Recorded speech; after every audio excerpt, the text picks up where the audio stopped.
Assalamualaikum warahmatullahi wabarakatuh. Jumpa lagi bersama kami di channel RC Otomotif. Hari ini kita dapat motor Honda Beat dengan kendalanya di bagian oli gear itu tercampur oleh air ya, dan mengakibatkan si oli gardan itu menjadi warnanya beda lah, menjadi kayak susu Indomil.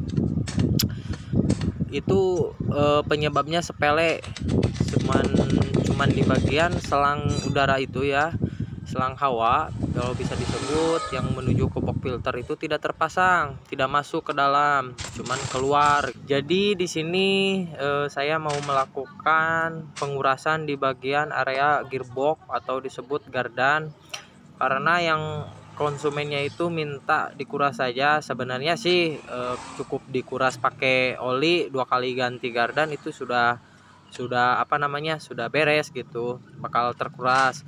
Cuman di sini untuk konsumennya minta dikuras aja, dibersihin, ya sudah saya langsung melakukan pembongkaran di bagian gearbox. Pertama-tama kita lepaskan ya untuk bak sepitinya, kemudian puli sekondari kita lepaskan, pelek, knalpot, pokoknya kita lepaskan. Di sini saya menggunakan kunci 10 ya, karena bautnya 10. Menggunakan kunci 10T, kita lepaskan, kendorkan satu persatu. Kemudian kita cek terlebih dahulu untuk apa itu namanya, oli gardannya ya. Itu warnanya beda, kayak oli susu tuh kan, putih. Nantinya kalau misalkan dibiarin, emang ini bakalan berpengaruh besar ya. Kalau misalkan dibiarin itu takutnya nanti kena sama bearing ataupun di bagian rasio, gear rasio. Cuman saya di sini melakukan pembersihan saja, karena itu tidak ada pelumasan sama sekali, itu mah air semua. Faktor dari selang yang menuju ke box filter itu tidak terpasang, bukan tidak terpasang tapi tidak masuk ke dalam, harusnya masuk. Mungkin saat ngumbah motor ataupun nyuci motor itu tidak terpasang. Nah kan, langsung kita bersihin saja, cukup dibersihin pakai bensin saja. Awas terkena sama seal, karena di bagian gear box ataupun disebut crankcase, tutup crankcase itu ada seal roda ya, jangan sampai terkena bensin. Nah kita lepaskan, hati-hati saat pelepasan ataupun pembongkaran di bagian gearbox, jangan sampai jatuh ataupun dibubat babet lah, nantinya bakalan bunyi ngiung saat dipasang. Nah kita cuci saja menggunakan bensin, karena banyak serbuk gram-gram bekas gesekan di bagian gardan.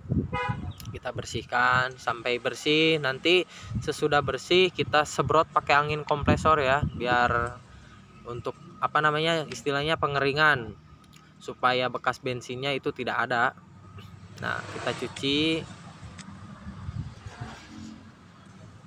sampai bersih ya, karena banyak air di bagian area gardannya gitu.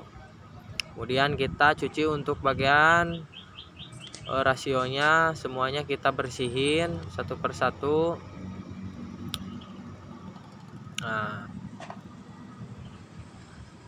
untuk aspulinya juga sama, kita bersihkan. Sesudah dibersihkan kita lumasi di bagian bearing-bearingnya menggunakan oli, supaya tidak terjadi bunyi gemuruh ataupun ngerosok.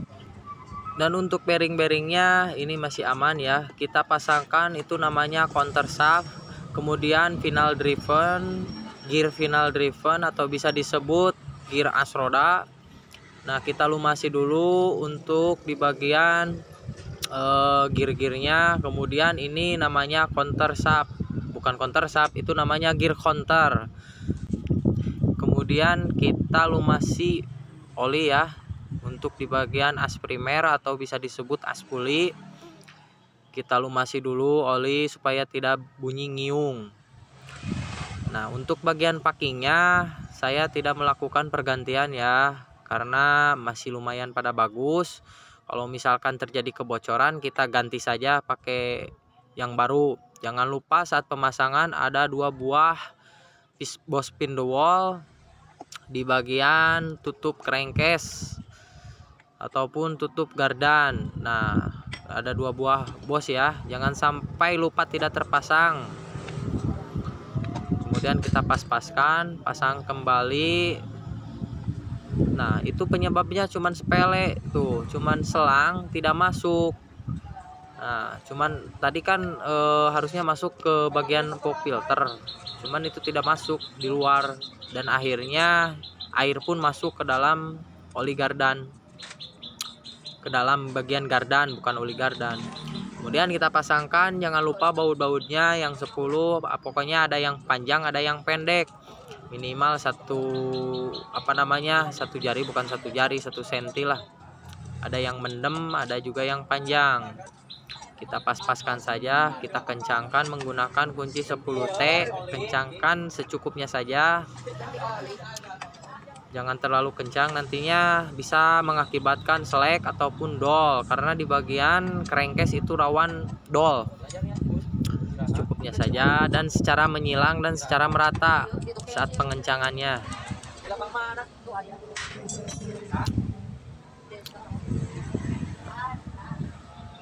Jangan lupa guys, sambil ngopi sambil ngerokok biar mantap, pokoknya pikirannya biar tenang. Buat yang suka ngerokok saja, kalau yang tidak suka ngerokok sama ngopi mah janganlah, mending minum air putih. Kemudian kita pasangkan untuk baut olinya yang 12, pasangkan oli gardannya. Insya Allah dijamin kalau misalkan selangnya itu terpasang dengan benar, nggak bakalan kemasukan air lagi. Pokoknya semuanya sudah beres, sudah kelar. Kita kencangkan untuk bagian bautnya menggunakan kunci 12T, kencangkan secukupnya saja. Nah, di sini untuk kampas gandanya itu sudah haus ya, sudah tipis, sudah kena. Dan untuk mangkok gandanya pun sama, sudah pada gandet, sudah pada kena ya, harus melakukan pergantian. Cuman di sini tidak melakukan pergantian karena budget yang tidak sesuai. Mungkin untuk kedepannya bisa dikondisikan lagi oleh konsumennya. Dan kemudian kita pasangkan ring puli, juga mur, jangan sampai terbalik untuk pemasangan murnya. Yang cembung simpan di bagian yang luar dan yang rata simpan di bagian dalam. Kemudian kita rakit, pasangkan untuk bak sepitinya. Semuanya udah beres. Baut kita pasangkan, jangan sampai ada ketinggalan. Nah, pokoknya udah mantap, udah kelar, udah beres. Tinggal kasih saja ke konsumennya. Jangan lupa untuk roda-rodanya kita pasangkan, kabel rem kita pasangkan, knalpot kita pasangkan. Kalau tidak dipasang ya motor hidup sih hidup, cuman gak bisa jalan kalau tidak dipasang gitu. Mungkin untuk videonya segitu saja. Jangan lupa like, comment, subscribe, dan share ke teman-teman kalian semua. Mohon maaf apabila ada kekurangan ataupun kesalahan dari segi penjelasannya, mohon dimaklumi saja. Mungkin segitu saja untuk videonya. Sampai jumpa di video selanjutnya, dan kita tes untuk belayer dan motor pun udah mantap, emang hidup dari awalnya juga. Assalamualaikum warahmatullahi wabarakatuh.